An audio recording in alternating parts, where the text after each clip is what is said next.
Stavio sam aspirin u omekšivač za odjeću i svi susjedi su to počeli raditi. U ovom kratkom videu ću vam pokazati zašto bi to trebali napraviti i vaš dom više nikad neće biti isti. Jedan aspirin stavite u papirnati ručnik i usitnite čekićem za meso.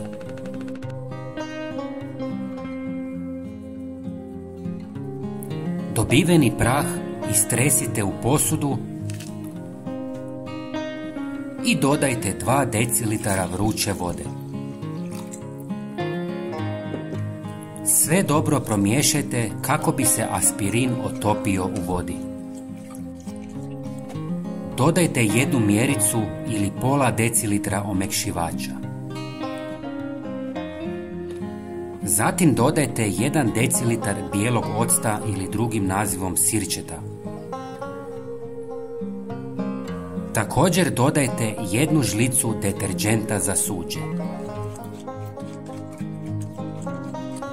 I na kraju dodajte još vode. Koliko ćete vode dodati ovisi o vama. Ovaj koncentrat možete pomiješati i sa 5 litara vode ako želite.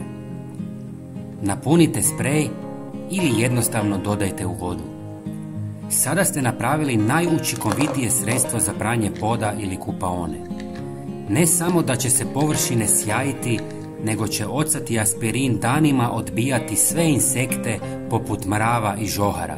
Dragi prijatelji, svakako se pretplatite na naš kanal jer vam svakodnevno donosimo nove savjete. Hvala vam puno. Pozdrav!